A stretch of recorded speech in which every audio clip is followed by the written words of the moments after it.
Hey guys, how's it going? This is Jorge. I'm going to basically replace this pedal board right here with something that's a little better. This pedal board has served me well. As you can see here, I used a piece of scrap flooring here from when we did our floor here at the house, and it's been really good. But it's, moisture got in it, starting to warp a little bit, and it's been great. And I need just a little bit more width. I use these little feet here for keeping it off the ground. A couple of them fell off, and I just need to do this a little bit better. Velcro, and I've got basically on this board I've got a buffer, Polytune 2, Barber gain changer, Echo 616, and a Flint Strymon. And I'm going to basically be taking these pedals here plus adding a spark boost. You can't see that real well in the camera here. That should be a little better. Adding a spark boost to the board as well right after the gain changer, so I can have a booster for leads and stuff. Or if I want to play real clean, a little bit, hit the front end of the amp a little bit harder. Basically what I'm going to do this, I'm going to mount this onto a Pedaltrain Metro 16 that I just ordered. Hopefully this will work out well for me. So let me go ahead and put this off to the side and unbox the Pedaltrain, and we'll take a look at that.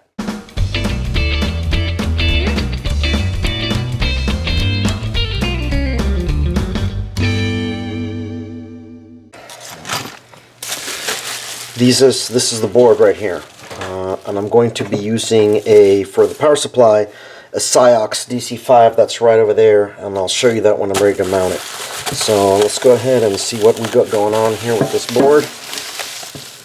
Kind of digging it. It's a little bit smaller. How big is this? 16 7/8 wide. That should be perfect for adding on. This comes with the these are the parts of the kit that it comes with. Once again, I apologize about my production here, but we've got some Velcro, some zip ties,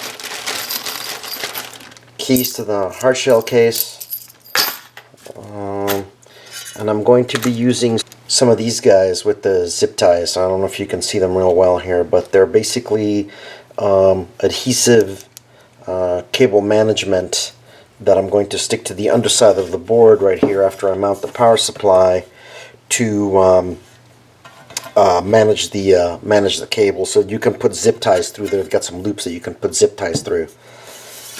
So let's get some Velcro on this board. I like to put on the Velcro, I usually prefer to put the loop side on the board and the hook side on the pedals. So let's go ahead and measure it out here. I'm going to do 3 strips, 1 on each rail here.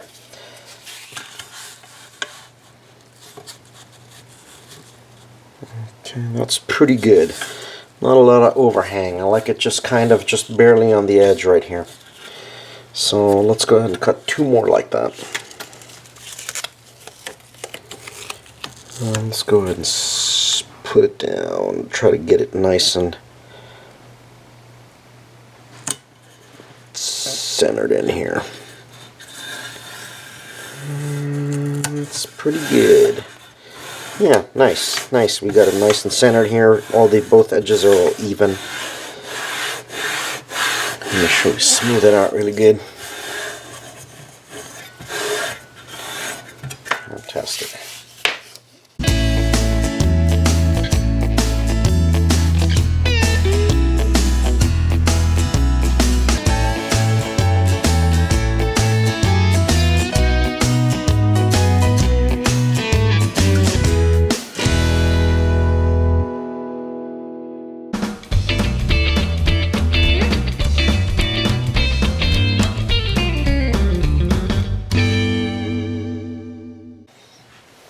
Here it is. Looks like we've got a drilling template here. Yeah, okay. I see our drill points right here. There's looks like we've got 2 of them. One here and one here. and they're in red. So our power supply, our cable kit, manual, our power connector with a 3-prong US standard. First, let's test fit the power supply, and we also had our Allen wrench for tightening the screws. And yeah, it looks like they have an Allen head. We're going to have to drill. These are not self-tapping. Okay. So we've got the Metro 16 upside down. And this is the front. And it looks like this is going to fit right in here like that. Okay, so it's got the, looks like the feet might need to come off. Okay, oh, that's interesting. So they can be put on later. Screw holes right here for the screws where we're going to attach it to the frame of the pedal train. Another nice feature of this power supply here, hopefully you guys can see it. It's got a mains voltage selector. This thing will run worldwide. It will run in 110, 120 to 220 to 240 volts. Here's our voltage selector. It's already set for 115 volts. And so the reason why I bought this is because I needed something that we're able to use worldwide as we tour overseas quite often. So let's go ahead and see where this fits now that we've got the feet removed, and see how it sits on the pedal train. Yeah, perfect. The board is a little bit taller. As you can see here, we've got this mounted under here. It's on the ground right now, or on the surface, but completely flush. This is a perfect fit, well designed, looks like it was made for this.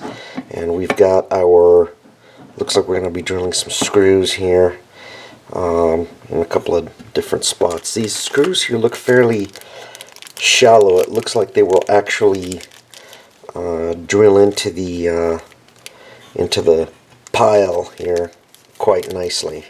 So I'm gonna go drill this out, and then I'll be back. But first, let's go ahead and test fit some pedals on here.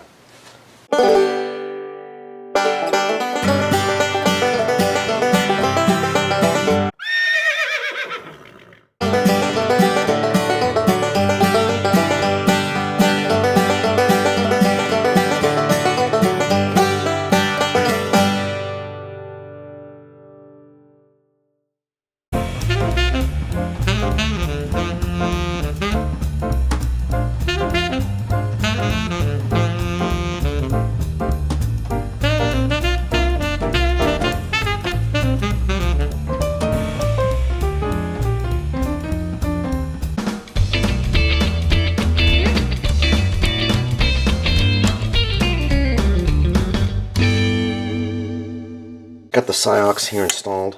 I used 3 bits to get it up to 4 millimeters.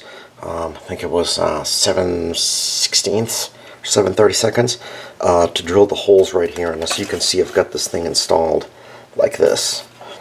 It's pretty cool. And I've got another little extra surface here. I could probably throw a little Velcro on there, and then have more another central attachment point right here for adding pedals, or get a, you know, if they're kind of hanging over.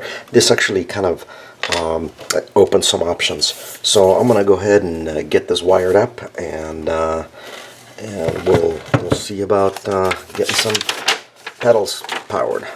So what do we got?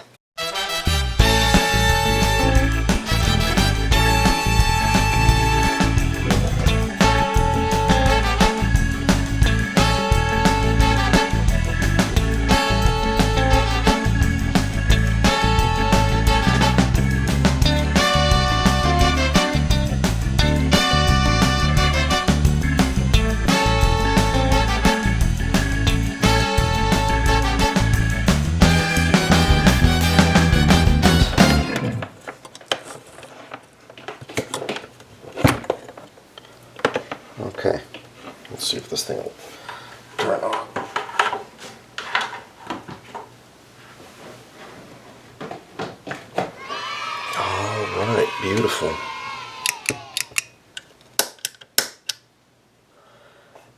Power. Awesome. Okay, everything comes on like it's supposed to.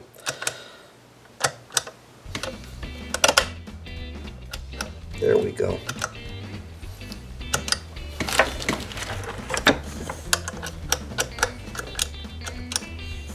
Everything's lighting up. Okay, great. So, alright you guys, so tomorrow I will finish wiring this up.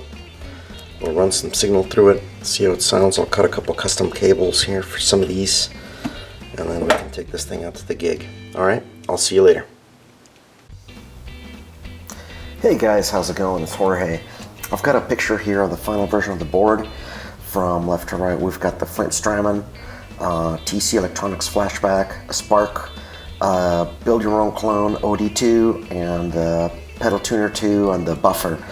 I got a great deal on the Flashback, and since it was a micro pedal, it was a better option for this board. I get a little bit more room and I can put everything in the line. This is the board that I'm currently using on tour, and it's working out quite well. It turned out really nice, you know, reliable, sturdy. Everything is very well adhered to the board, and the power supply is performing as it should. Anyway, hope you liked the video. Thanks for watching. I'll see you next time.